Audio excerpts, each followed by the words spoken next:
Want to free up space on your Windows PC by removing apps you no longer use? In this quick guide, I'll show you how to uninstall any app on Windows 10 in just a few steps. Welcome to Preyo Promo, where you learn simple tech tips to manage and optimize your computer. Step 1. Open the search bar. Click the search bar on your taskbar at the bottom of your screen. Type Remove and look for the option called Add or Remove Programs. Step 2. Open Installed Apps list.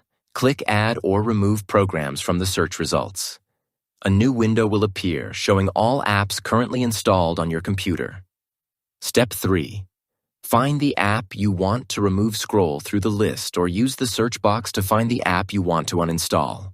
For example, you might see an app like Transmac installed on your system. Step 4.